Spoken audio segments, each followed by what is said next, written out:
Why I collect seltzer bottles is a very good question, and I can't really pinpoint the answer to one event or reason. A lot of people collect stamps and coins and even marbles and much more trivial things than that. And all those things have price guides written about them and books written about them.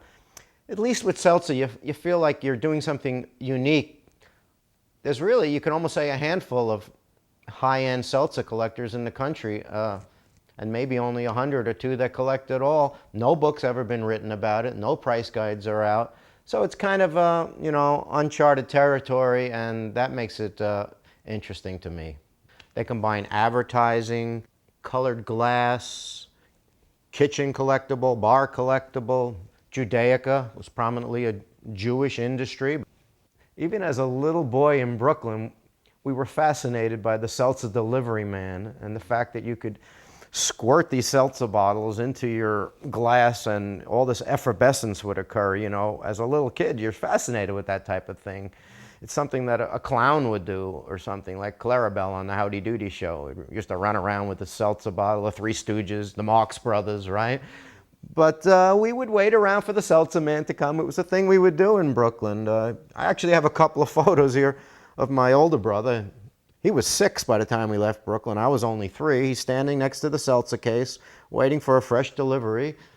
10 bottles of freshly charged seltzer to our doorstep, and then you could squirt these bottles and shoot them out when your parents weren't looking, have seltzer fights with them. It was a lot of fun to us. Way back around 1953, here's all the boys in Brooklyn waiting for the seltzer man to arrive. It was just a fascination for us. Seltzer was huge back in the 20s, 30s, and 40s. There were hundreds and hundreds of bottlers in most major U.S. cities and thousands of delivery men. At this point, we have maybe 5 delivery men left and 1 bottling plant in the entire East Coast. And on the West Coast also, we have 1 bottling plant in the San Francisco area only and 1 delivery person. On these shelves over here, I have some of my favorite bottles that demonstrate some of the history of seltzer bottles. Oh, by the way, they're also called siphons in Europe, or Syphon. This might have been called a siphon. The earliest example of a glass seltzer bottle, or actually any seltzer bottle, 1860s here. The shape is called an ovoid, kind of like a football. But better be careful, I only ever found 1 of these. These are actually called send-ups. They were used in hotels for room service. They would send them up to your room, so they got the nickname send up. Over in Europe, I think they call them demis, or little like half pints. This shape over here is called the marquee. Some people nickname this the Aunt Jemima or the Mae West bottle because it's very shapely, starting off round and tapering to a pyramid shape to the bottom. These are just some of my favorite bottles. Seltzer bottles come in all different sizes. Here's a large one of the biggest ones I have. Here's a tiny little Charm seltzer bottle. I think I got a nice small one in one of my pockets here too. Yeah, we got this little guy here. This was a little novelty item, like a salesman's sample. I collect a different style of seltzer bottle here in the kitchen. This kind of breaks my rule of collecting by shape and color. These are clear bottles with colored paint on them, which is called ACL, Applied Color Labeling. It was kind of a fired-on paint that they invented the process in the 1930s.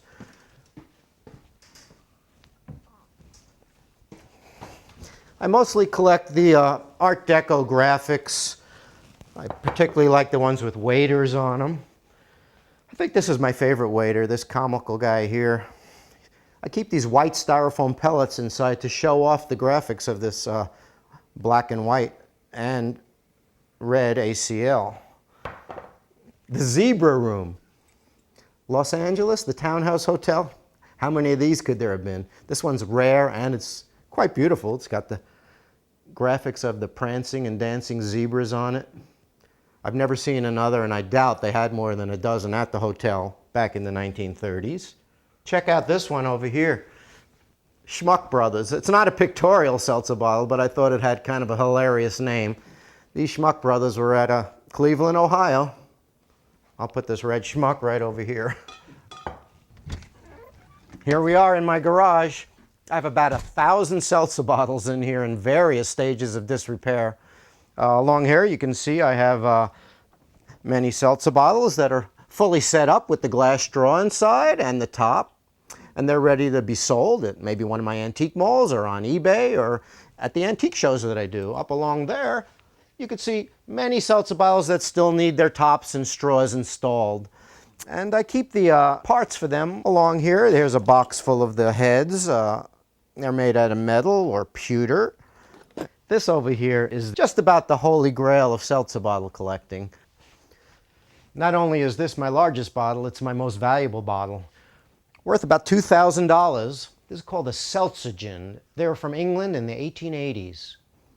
The date is right here on the collar. It says January 12th, 1886.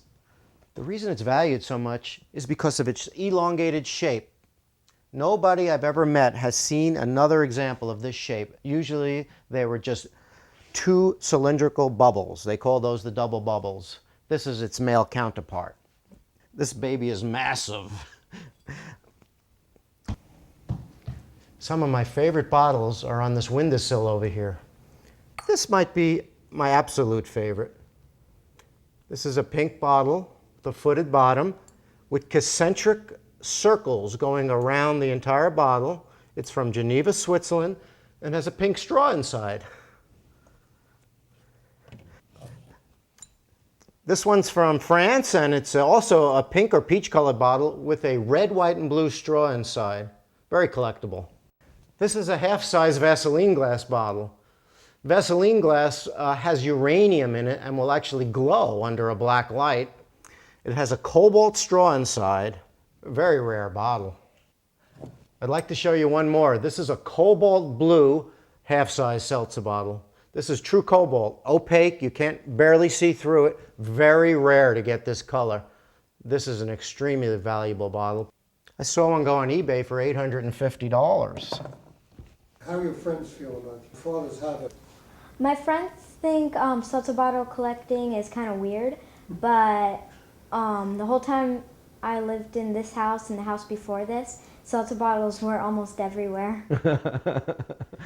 Collecting seltzer bottles has been my passion for over 30 years. In the 1970s, when I lived in New York, I had a few green and blue ones, and I thought those were rare.